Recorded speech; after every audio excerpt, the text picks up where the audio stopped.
Hi everyone, so welcome to this month's edition of Be Live, and this month we're going to be looking at sickle cell diseases and its impact on individuals, and we're joined by the lovely Karen and the lovely Linda. So yeah, let's get started. So if you can both introduce yourselves and tell us a bit about yourselves. We'll start with Linda. I'm 58 years old and I was diagnosed with sickle cell from 9 months old. And I've just been in and out of hospital with it and all that. I live with my husband and a son who's 33. He's also got sickle cell. Thank you, Linda. And you, Karen, a bit about yourself, maybe some work, hobbies as well. I'm 29. I am a dental nurse. I was diagnosed with sickle cell at 1 year, 6 months. I was getting symptoms at 6 months, but it took a while to get diagnosed. So yeah, and I like just going out with friends, trying to live as normal life as possible. Okay, thank you. And could one of you, I know we use the word sickle cell quite often, and I think before I started researching for this topic, I had the assumption that sort of like sickle cell was one thing, but I think the more I've researched, I found that it's like a group of conditions. Could anybody explain a bit more about the differences or sort of the different types of sickle cell? Okay, so you got two types, SS, where the gene from is because it's in Hereditary. Yeah, because it's hereditary, you get a gene from one parent and one from the other parent. So my mom and my dad, they are carriers of the gene. So they are AS, which is just a normal carrier. They don't have aches or pains. And my dad is the same. 1 in 5 children will get sickle cell. And I got the S from my mom and the S from my dad. So I've got the full-blown sickle cell. I've got SS. My husband's got AC, which is also a normal carrier. He doesn't get illness. So naturally, my son would have gotten one of my S. But it doesn't necessarily mean that he would have sickle cell, because the S could be AS as a trait. But instead, he got the C trait from his dad. And with my S, so he's got sickle cell as well. Some people seem to think that the SC is a milder form of the SS. No, they both can be as serious as each other. And it's as you said, it is a hereditary blood disorder.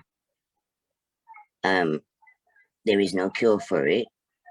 So we just have to, manage as best as possible. Thank you for that. Thank you for that, Linda. And Karen? It goes back to like genotypes, basically. So each person has a genotype, which is AA, AS, AC, or for example, the both of us, which is SS, because we took the S's from our parents whose genotype was AS.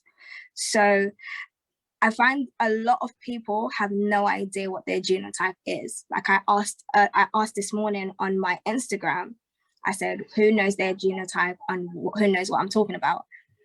76% didn't know what I was talking about, didn't know what their genotype is. Only 23% knew. I think that was kind of the stats that I got this morning.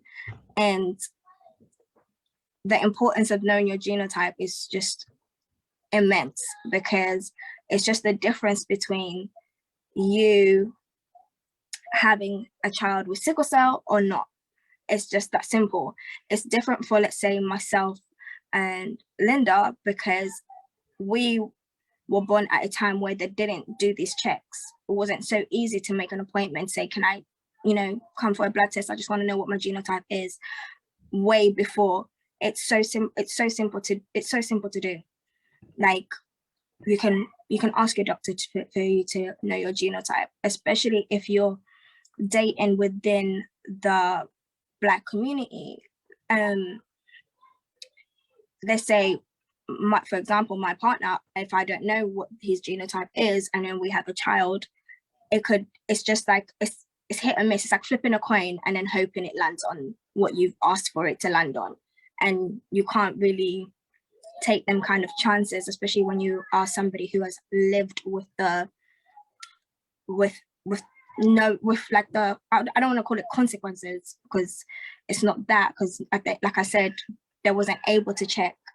If our parents were able to check, I'm sure they would have checked. If they were educated in knowing what their genotype is, they would have been able to do so.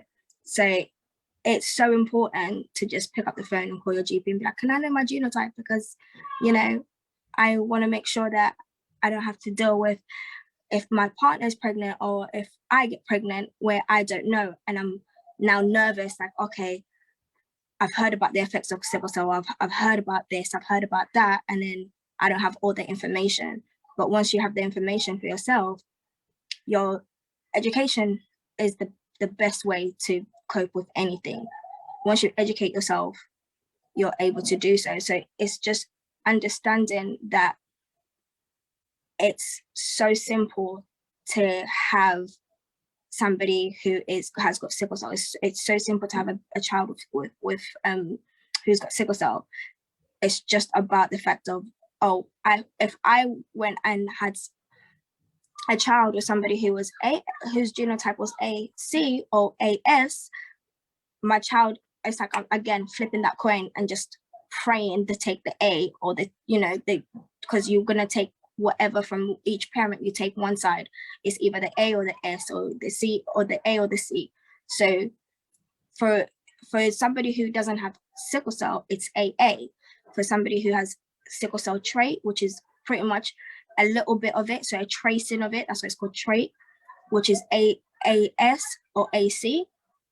And for somebody who, like myself, or like Linda's son, my godbrother, he's got AC, it's just that little difference of what the child takes, but you cannot decide that. But you can decide knowing what your genotype is.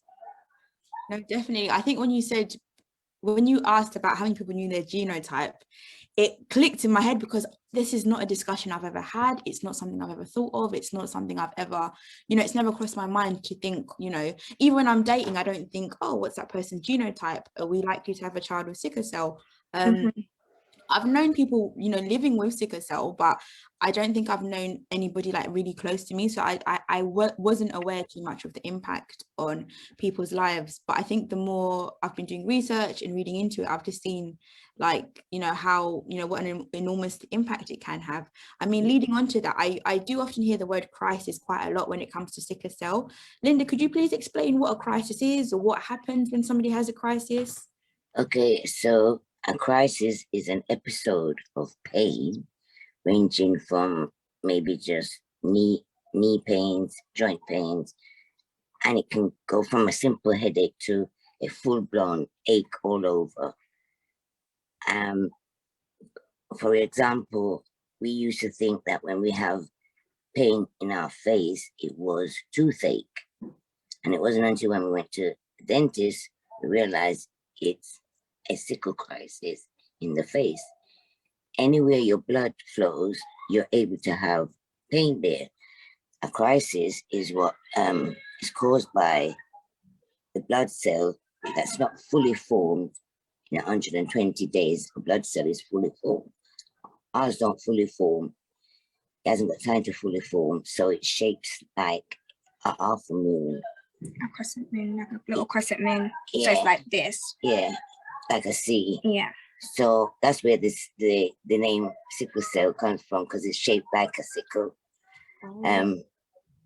And because the blood is not fully formed, when it flows through your vein, it gets trapped in the bloodstream, maybe in your elbow, in your wrist, in your knee, and that's what an episode of crisis is. The oxygen in your bloodstream is very low, and that's why the blood hasn't fully formed. So then those little blood cells forced to go through your veins, and because of the low oxygen in the blood and the shape of it, it is called an episode of crisis. It's pain that can start from, as I said, from a headache to a full-blown, Your whole body. whole body aches. It can last from a day to even a couple, even 2 weeks, just constant pain, on and on. The only thing that we can do, because there is no pain, is to take pain relief. But sometimes the pain relief on its own doesn't really fully get you better, sort of thing. Like, you know, I'll let Karen explain how her crisis is from. Thank you. Mine. Yeah. So I usually get my pain in my hands, my back, my knees, and my ankles. Those are like my main points where I get them, and sometimes my stomach. So the only way, like the only way I've like known to describe it, it's like someone crushing your bones with a grater, but then also hitting you with a hammer, like the combination of the two. When it's there, like that's the only way to, like, I personally know how to describe it. Like because when you go to the hospital, they'll always ask you, like, what kind of pain is it? Is it like a sharp pain, a dull pain? And I'm like, the only way to describe it is someone grating my bones inside and then crushing them at the same time. Like, there is just no other way.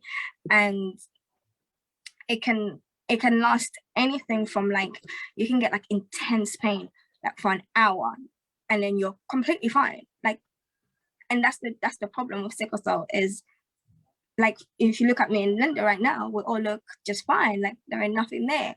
But you could call us back in an hour and one of us is like, I'm in so much pain, I can't move, like, this is too much. Like, that's the thing. It's just, there is no warning. There is no time that is going to come. It's just when it wants, how it wants.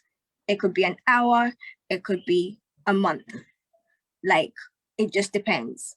So it's very unpredictable. Like, it's like living life on the fast lane where you just don't know what's going to happen when you turn the next corner, and you just get on with it. You just have no choice. I think when someone sees us in crisis, that, you know, see us in wiggling in pain or shaking in pain and all that, you know, and they think after you've had strong opiates, the pain should go or ease. Doesn't necessarily go or ease. It can get worse before it gets better. And by better, you're living with this pain 24/7 every day of your life. Every day. I've tried it. I was born here, so I've had my crisis from birth till I was 13 here. And then the doctor told my mom that if you don't take her back to Jamaica in the sunshine where my mom's from, she won't live past 25. And that was what all sickle cell in my age group was, won't live past 25. When I went to Jamaica, the difference is maybe because of the freshness they see here, the fresh food. I didn't have a lot of pain. But when I was here, I didn't start school till I was 9. And even then I was homeschooled. I started school in hospital. I used to go to school in hospital, have my birthdays in hospital. Exams. Yeah, everything what you do at home, done in hospital. And it's because of these prolonged of admissions, because you may feel like you're getting better and can move around, and you go lay down tonight and all of a sudden this sharp pain from nowhere just wake you up in pain, or you wake up gasping for air and thinking, just going to sleep, but just waking up in these agonizing pain. So even when we're in hospital and you spend 2 months and 3 months and you do come home, you're not coming home because you're fully well. You will never get fully well, but you learn to cope with what you can cope with. Some would say then, why go swimming if the cold's going to make you ache in pain? Yeah. But it doesn't have to mean that because you're going to ache in pain, you ain't going to go and do this. It doesn't matter. So the best thing to do is to live your life the best you can and cope with what you can. What you can't cope with, then maybe it's time to go to hospital. The dangerous part of having a very crisis episode is a chest syndrome. You've had one before, haven't you? Yeah. I explain your one. Yep. Intensive care. Yeah. It started off mild, like per usual, like, you know, you start off mild. And the thing is, you get to a point where when you've been in hospital repeatedly, you get to a point where you're like, unless it's bad, I'm not going. I'm not going. You don't want to deal with the comments. You don't want to deal with so many aspects of going to the hospital. It's not just like an easy call an ambulance. You get there, you're treated like this, you know, you're treated well. You have to think of, who am I going to so see? much. How are they going to treat me? Where I'm going so much, you know, that you have where to think about. It's like you have to convince them that you're in pain. I have a cup of tea. Oh, she's having her tea. She's having a sandwich. She must be, you're looking better. You're feeling better, even though you're in pain. But then this is the thing, is how we cope. Like, for me personally, mentally, like, I have to get up and do things. I have to, whether it's I'm going to walk around the hospital 3 times, but it's just something to keep my mind ticking, to keep me feeling normal. As much as I hate to use that word, but it's just the easiest way to make people understand. Like, I will do that, and by the time I come back, it will be like, okay, great, so you're fine, you're going home. And it's like, but it's taking me 3 hours to walk around, like, where normally it would take me 10 minutes, it's taking me 3 hours because I'm in so much pain. But I just have to do it because I have to keep going. And you're sitting beside somebody else, and they're in pain like you. They, you know, like, there's so much.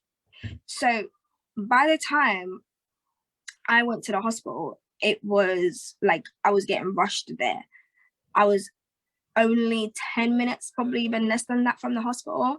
And they literally was like to me, if you panic, like at this point, if you panic, you will die. Like, you need to just calm yourself down completely. Like, you're really sick.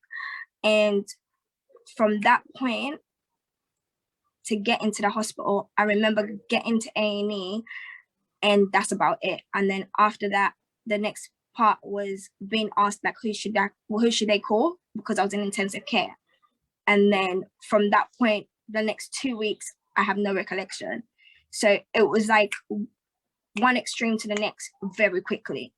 And it was like, okay, the first thing I was told was, oh, if you came in earlier, maybe we could have avoided this. And it's like, really? Like, it's not about whether I came in early or not. It's the fact that if I did come in earlier, you would have probably told me, well, we saw you on X day, so, you know, your blood looks fine or whatever. Like, there's always an excuse to why your pain is not validated. And it's frustrating. So you don't want to experience that. You don't want to go. It takes a lot for somebody with sickle cell to go to the hospital. If you ask anybody with sickle cell, they'll tell you, what does it take for you to go to the hospital? They will tell you that it's mentally draining because you have to think about so much. Is it convincing them that you have to convince them? Yeah. And it's like, but I'm the one feeling it. Like, am I not just meant to be treated like anybody else? Because if somebody with any other condition comes in, they're believed before somebody with sickle cell comes in. It's like to the hospital. It's like so they think we cause this pain to ourselves. You know, it's like by us convincing them. I mean, imagine, say for instance, you will have somebody, 2 of us have sickle cell. Karen might be screaming and rolling on the floor and grabbing her tummy and pulling at her hair. And I'm sitting here and I'm shaking.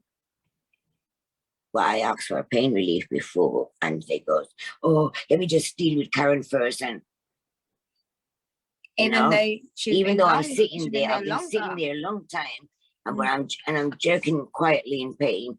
You know, I asked for this pain relief. Half an hour later, it still hasn't come. But I'm sitting there quietly. I wait an hour, and then I said, "Nurse, I did ask for some pain relief. What's happening?" Oh, I'm so sorry, I forgot. And then when you get frustrated, it's like, oh, you're aggressive. And it's like, no, I've been waiting 2 hours for a painkiller and I'm in genuine pain. Like it's a roller coaster. No, yeah, definitely. I think we had a discussion a few weeks ago about Black women and maternal health, and I feel like when it comes to pain, I feel like a lot of Black women can identify with what you're saying, but I think maybe the difference is maybe because I may present in a hospital, I don't know, maybe once every few years. So you know, even though my pain, you know, I'd still have issues with healthcare. I don't think it's, you know, to the extent of yours. If you're, you know, if you're experiencing this pain regularly and you're presenting, you know, to the hospital many times and it, you know, invalidating your pain, it's traumatizing. You know, you can even start to question yourself. You can start to question, am I really in pain? That's what's damaging. They make you wonder, am I really in this pain? Am I, you know, as I said, it's just a simple, put it this way, we are one type of patient that are very independent. The moment we can get up out of bed, we get up. We might make our own bed. They just bring the bed in and we make our bed. We wipe down our locker. We wipe down our table. We go downstairs for a walk and come back. And then they go, oh, she's okay. We can discharge her. Or you might make it today and tomorrow. And then the next day you're in so much pain. You say, nurse, I can't do my bed. Can you do my bed so I can get back in bed? And they leave it and, oh, go no. Or I'll get somebody to do it. And sometimes it's not even done. We are so independent. We look after each other because we know what each other are going through. I'm going to divert a bit away from the crisis and tell you the difference between an SS patient and an SC patient. They're both the same because, not because you got SC, which some say it's a milder form of sickle cell, and the SS is a full blast of it. They both can be as bad as each other. Most men carry the SC gene of the sickle cell, most men, but you do have SS as well in men. They mostly have pain in their penis, and it's an erection that can last from the moment it starts to 2-3 hours. And it just feels like, when they, like something's like a pressure cooker is ready to process top, and they might have to go in the bath and sit down in the bath in some lukewarm water to help it. It can be a horrible type of pain for men. We both also suffer from the same eye problems, which you can go blind, but it's still mainly men. I don't know why they think it's mostly men. What's the difference? But as I said, the two of them are just very extreme. It's just because you get one from one parent SS and another one is SC. The severity of pain and the length of how long it lasts is just as dangerous. Yeah, just as dangerous. No, so anyway, blood flows. That's where you can ache. Yeah. Anyway. I mean, yeah, I when you said about the penis, I'd never ever heard of that. I'd never thought about it, and I think because you'd think, you know, we discuss these topics more often. I mean, this is a topic that needs to be discussed more in the Black community. Yeah. Well, like that's why discussions like this are really important, because a lot of us don't know. Like, I'm still going back to the genotype thing. That's really funny because I've never heard. Thought, let me go check out my genotype, but definitely off the back of this, if I get through to my GP. If you can get through to your GP, I know. The thing we're not a struggle. when you're planning to have a family or planning to date, that's the best time to know, so you know, not only just sickle cell, but illnesses that, you know, maybe that you may pass on because of you and your partner. You pass on this to, you know, so it's not only sickle cell, but it's good to know. But in our days, they weren't doing testing. Nowadays, as a person gets pregnant, they test. They do the testing. That is but then definitely that's done. when you get pregnant. You need to know this before you get pregnant. Yeah. Because these are the conversations you need to have when you're dating. Yeah, you know, like to be honest, we can get pregnant at any time during dating, unless obviously you're not having sex. But like, if we're painting it black and white, you can get pregnant at any time. So these are the conversations that you need to have way before you get pregnant, because when you do get pregnant and then they test you and then you find out, oh yeah, actually your partner does have the trait, or you have the trait, and it's like, okay, now you're having those long 9 months of having to wait to know whether your child has sickle cell or not, whether that is a lifetime of hospital visits, you know, and at jabs, death's door, many times at death's door, many times phone ringing, you're getting ventilators, scared, you know, like there's all them things that you have to you think about, and then you wonder, should I terminate the pregnancy or not? So if you have that, if you already knew and you have that conversation, like, oh, what's your genotype? What's your genotype? Even if it's like, I think we need to make it more casual. We need to make it something that is everyone is talking about. Because if we make it as everyone is talking about it, it's so much easier. You don't have to feel some type of way. I used to always feel some type of way if somebody, even like at the hospital, if somebody asked me like, oh, why are you in? I would never say sickle cell. It took me ages. It took me so many years to get okay with saying, oh yeah, I've got sickle cell. Oh yeah, I've got sickle cell. Like, because it's just something that a lot of people don't know about. And sometimes you're just too exhausted to start explaining. But then it's now that I've realized that there is just not enough conversations happening about sickle cell. And there is some amazing people that I know that are starting them conversations, which are important.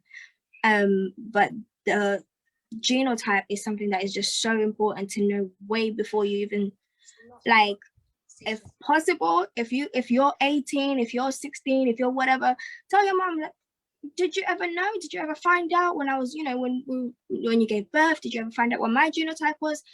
Like, ask questions, because some people's mom already know what they are, but they haven't spoken about it because they don't know how important that conversation is.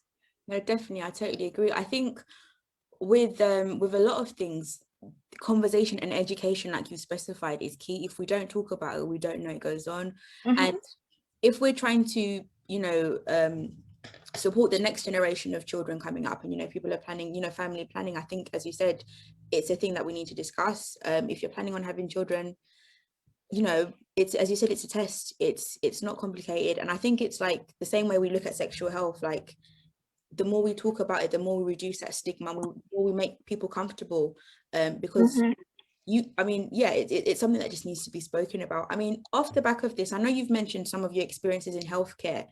Have they been mainly negative? Because what you've said so far, it hasn't seemed too positive. And I think, yeah, how would you describe the knowledge and the support in the healthcare system? And I think, Linda, maybe you can compare it with, I think you spent some time in Jamaica as well. Was the knowledge, you know, what was that like as well? Here, we didn't know, they didn't used to do tests because they didn't know what it was. My hands and my feet were swollen, and they used to call it like hand and foot syndrome. You know, I never know anything about it until when I went to Jamaica, know properly more, because it's a country where, you know, where sickle cell is originated from, in Jamaica, and then it's spreading just because of dating. When I went to Jamaica, I had a crisis but I was it wasn't because I was actually in pain, brought on by pain. It was because I was starting my period. And after that, I never had another crisis until I was 23. From 13 to 23, I have had mild pains that I didn't even take tablets for. Whereas here, because of the cold, if you're too cold, you're aching. And if you're too hot, you're dehydrated, you're aching. You know what I mean? So it's so many factors. Yeah, that contribute to you having a crisis. Yeah, exercise, drinking plenty, and keeping on top of your pain relief. And you can, you see, the thing is, I think if someone's going to say, oh, if you go out raving out, you're going to be in pain. But if I stay at home, I'm still going to be in pain. So you have to just do what's right for you, because if you let it rule your life, then you're forever backward and forward, in and out of hospital, and you will not have a social life, you know, because as I said, when I started school in hospital, exams in hospital, birthdays in hospital, all of these, and it was just from 9 months to 13. That's a lot. And I would come home after being in hospital, say a month or two, and come home today, and by later on, I'm back on my way back to the hospital, pain start, screaming down the place, everywhere's aching, everywhere, back to hospital. So I'm not even home a couple of hours good. And then I'm back. And then think about in Jamaica, I never had no pain. I was able to go to school, I was able to, you know, do what I want to do.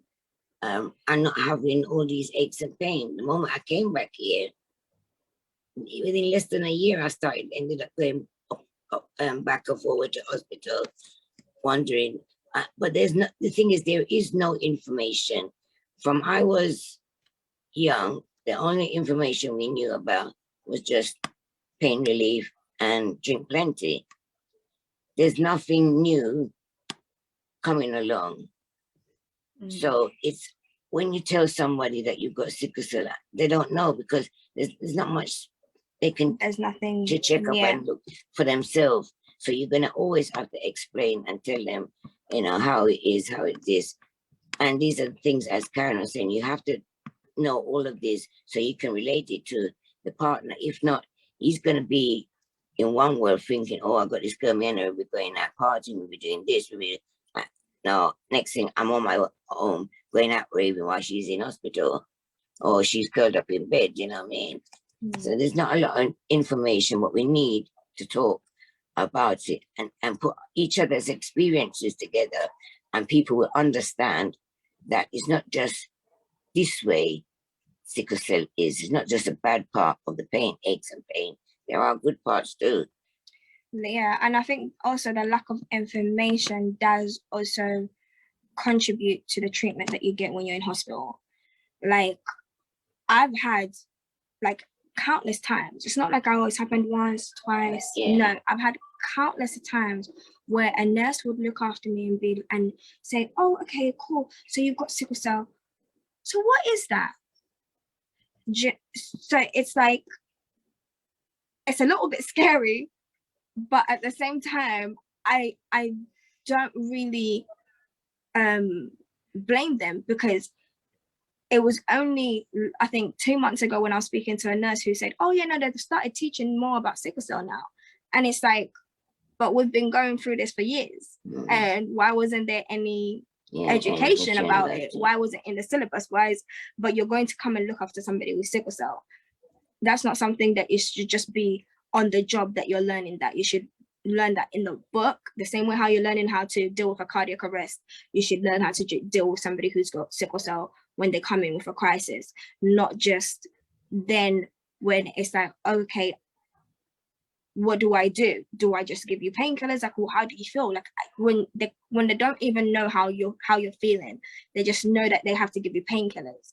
And it's like, you need somebody to know how you're actually feeling for them to be able to somehow relate, or even have the compassion.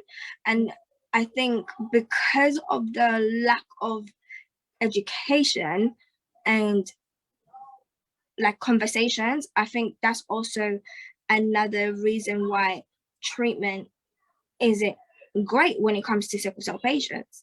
I mean, I'm sure everybody read about the story of a guy who passed away in a hospital after calling an ambulance. Well, he's in a hospital bed and he called an ambulance because he's having a sickle cell crisis. He's telling the nurses he can't breathe. They're not listening to he's called an ambulance while he's in a hospital bed. Come on, like them things shouldn't be happening. Them things are things that we shouldn't even have to be reading about.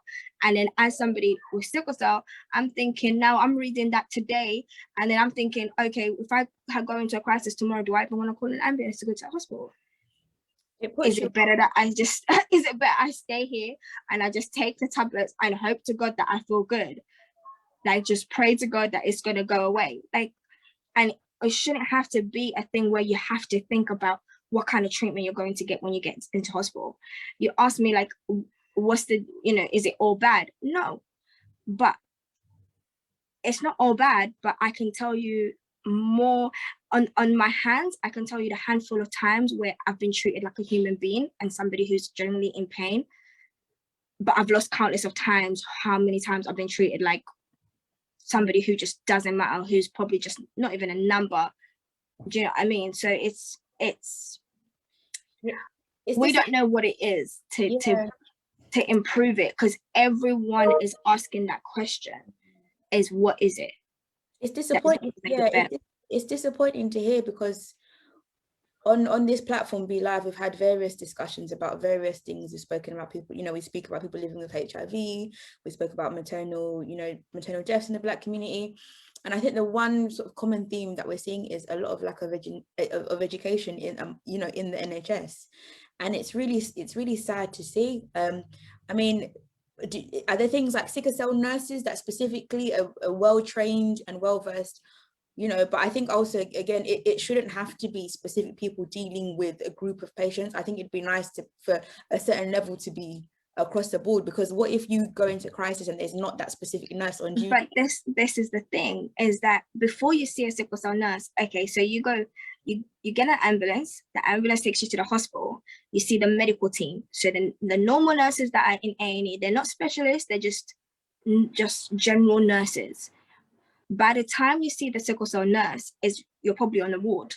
Now you've already been dealing with other people for the last 2 days or 24 hours. It's not good enough.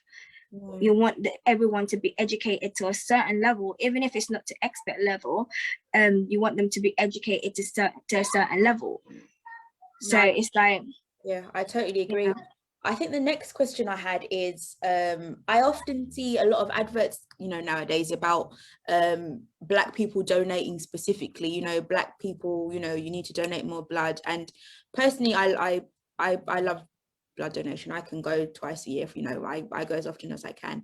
But I know it's quite a sticky subject in the Black community. So the two questions I had was, I often I've seen the adverts about Black people donating, and people always counteract. When you see on Facebook, you see an advert, have someone comment, oh, but what's the difference between blood, and why is it just Black people and things like that. Could anybody explain why they're encouraging Black people to donate blood, or what was the reason behind that?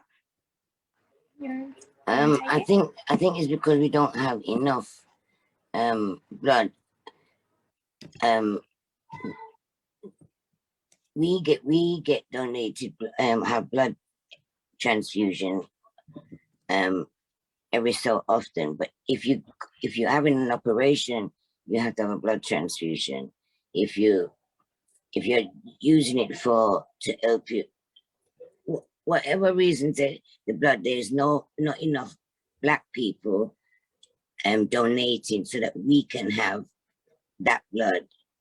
If you're universal, you can have any blood, but if you're not universal, then you need a special type of blood. So if we have more Black people donating, we will have enough blood. So if Karen's going into hospital and she's got was it iron overload in the blood because of her continuous having blood transfusion. She needs a special type of blood.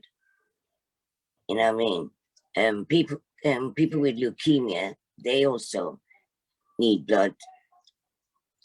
And because they don't know much about our illness, leukemia patients get the blood first. So if we have more Black people donating, we can have these operations and continue to have these treatment that the blood helps us with. Yeah. And also it's about the compatibility. So each time you have a transfusion, so they can't just go and take some blood from the fridge and give it to you. They can't do that. So they have to, what they call cross match. So basically they have to go and test it to see what is the closest person's blood that they have in the fridge that is compatible to yours. Yeah. So if a Black donor comes along, and let's say for example, yourself, yeah, you are a Black donor. So you just as biology goes, you're going to be more compatible to be able to give me blood than somebody who is white or from a different ethnic background. It's just how biology works and just genetics, and it's that's why we ask we need more Black donors. We need so many more Black donors, because if I go in, let's say they like Linda said, they rush me into and like, okay, you need emergency surgery, but then there's only white, like all the donors were white, right? And they've gone to cross match my blood, so they've gone to test it to see who's going to match the best. They're only doing it on a 90% like chance that's going to be the compatibility of my blood, like that's going to be fine, right? I've had blood reactions before because it's not been the closest as it could have been. But if you had donated, it would have been the closest as, you know, as they can possibly get it in a Black donor with a Black donor. But when you don't have any Black donors going up, or, you know, it's 10% compared to, you know, 50% of white donors, that's crazy. But then people with sickle cell are having blood every 6 weeks. I have 6 units every 6 weeks. She has 8 units every 6 weeks. So if it's all white counterparts, we don't have to give us other medications on top so that we don't react to the blood, because we don't have Black donors to be able to provide the 6 units. If you go on the NHS Give Blood website, for example, they have this little thing where they do, like, they'll say 3 days left or 4 days left. So they'll say there's 4 days left of blood, but then there's X amount of patients that need the blood. So it's always more patients that need the blood than how much blood they actually have, which is crazy. Yeah, I mean, but I read on the blood donation website that there are some subtypes of group that are more common in people of Black heritage. So as you said, there's some subtypes that you're more likely to find in a Black person than you are in exactly ethnic background. So as you said, if they're trying to match and they don't have those subtypes for the people who need it, it causes, you know, it causes a problem. Another question that I had that my mum asked me earlier, and she was like, does sickle cell only affect Black Afro-Caribbean people, so basically people of Black heritage? Because I don't think I've ever heard of somebody who's not Black that is living with sickle cell. I don't know if that's the truth or if that's just... No, it's Black, Mediterranean, and some Indian parts. You know, because of this interracial relationships, Black is going with white now. A white person may just be a trait carrier of AS or AA. And because she's going out with a Black partner, he might be full SS. So you will find 1 in 5 of their children were born with some form of sickle cell. Trait. Maybe it could be trait, could be the SC or the SS for sickle cell. Oh wow. And that's all to do. When my niece was born, her mom's white, I never thought I didn't even think that she would have sickle cell. You know, I didn't think about it like that. But yeah, because of the interracial relationships, yeah, you will find now more people of not only Black people, mixed race are having sickle cell as well. So it's getting more populated and not just into one small group, but it's spreading outwards. That's an interesting, yeah. That I mean, yeah. I think when we talk about sickle cell, we often think it's just that, yeah. I think it's just that. We exclude certain communities because we don't hear, don't see information from those communities. I've never interacted with somebody who's got sickle cell who's not Black. To be honest, so I wasn't sure if it existed in other communities. But I just did have one more question. I know there's a petition that's going on at the minute to include sickle cell on prescription exemption, and I was talking to somebody about this the other day, and we were outraged because it's a chronic condition, it's a lifelong condition. Why is it not on the exemption list? Why are people still paying for prescriptions? That's expensive. It's very expensive. Wednesday I went to clinic and I said to my hematology consultant, sickle cell doctor, I said, are we meant to pay for prescriptions? She says, well, not really, but it's not just because you've got sickle cell, you're exempt. You know, some people that have sickle cell are able to still work. And if they're earning a certain amount, they're going to expect them to pay some, but it shouldn't be. So I don't know. I've never paid for a prescription, but then Karen has. I've paid for prescriptions. Yeah. Like all these, I've got a pharmacy here whenever that's what I was about to say. Every month. Because, you know, if 1 month comes and I said, all right, you know what, I didn't take my medication for a few days here and there in a week, you know, so I've got a little excess. So, you know what, I'm not going to order next month until it goes down, until almost finished. So they said, tick what on your prescription, repeat prescription, what you want. You need. Yeah. Now, if I miss off one and I don't order it next month, maybe down the line, but you didn't order this month, so we can't give it to you now. I mean, it's not every medication that you take every day. We've got medication like, for instance, there's one called carbocysteine. It helps when you're bringing up phlegm. It just helps to loosen it up. But even though it helps you, you can't take too much because then it will dry up the chest. Yeah, so you're taking it with antibiotic. You just take a couple of days worth of it to help. And as soon as it starts loosening up and coming out, you can stop it. So when I went to order it the other day, the doctor said, they said, oh, you haven't ordered this one for 3 months. I said, well, I didn't need it. Oh, well, if you don't need it, we can refuse from. I said, but it's something that I take all along. We have a pharmacy every month to do a full prescription for us. It's a pharmacy we have indoors. You see, that's another thing. And you can't keep too much medication around you. Yeah.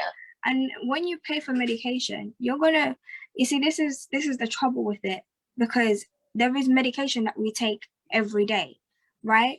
So if I'm taking 5 different medication and it's £9 each time, right?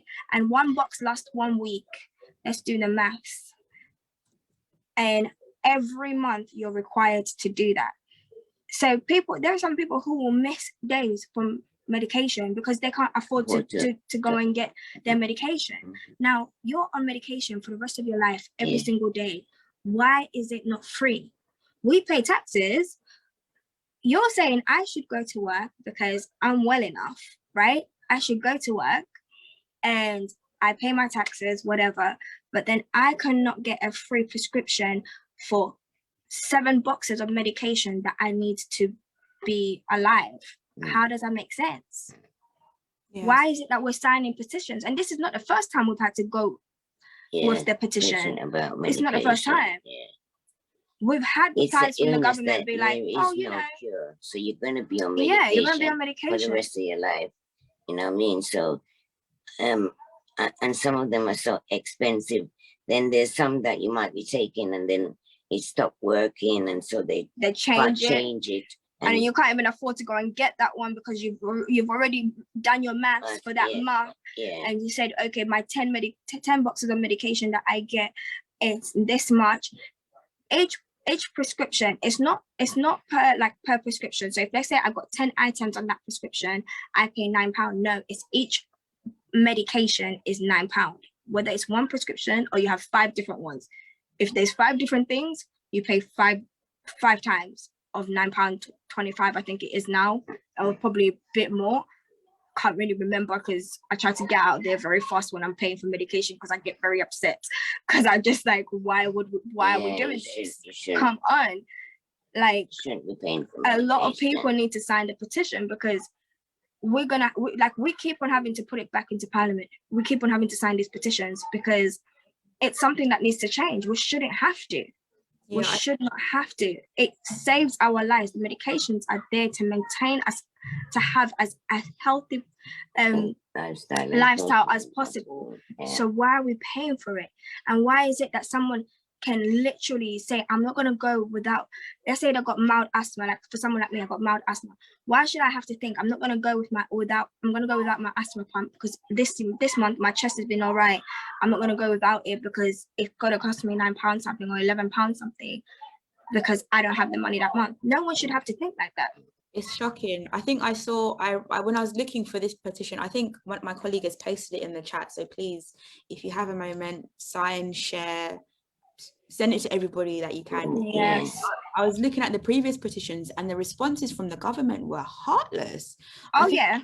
One of the responses were, we understand, but we're not reviewing. We're not reviewing it. That was the last one. Yes. Yeah, we're not reviewing it at the minute. So, that doesn't matter. And it's just like, people are having to go without just to make sure, that they're living a healthy life. And it's absolutely shocking. But I've just had a look at the time and I've been so caught up in this discussion. I didn't even realize that an hour is nearly finished. But before we leave, I would just like to have 2 minutes, like 2 points from either of you. So I've got 2 questions for both of you. If I've got a friend who's living with sickle cell, give me 2 pointers of how to best support that friend living with sickle cell. And if we'd like to reach you and discuss anything with you and have a chat with you, are you on any social media? Can I follow you on Instagram? Can I get you on Twitter, Facebook? What's the best way to reach either of you? So basically, how do I support a friend living with sickle cell? And how can I reach you if I would like to reach you? If you're close to your friend, like you see her on a daily basis, the best way to help support her is one, help to know her pain management. So when you're in pain, do you just take your medication until you can't bear it anymore, then you go to hospital, or is it okay to just take your tablets and you'll be okay? Because some would say, if you know how she is, like, oh, I'd rather stay at home and take my medication, and until it's necessary that I can't cope no more, so I need to go in hospital. And her pain medication also, she, knowing them, helping her and collect it from pharmacy for some of the simple liquor things. It just goes a long way. Yeah. All right, thank you. Your Facebook. We're on Facebook. What's your Facebook? Was it Linda Wiley, isn't it? Linda Wiley. Yeah. Wiley spelled WHYLIE.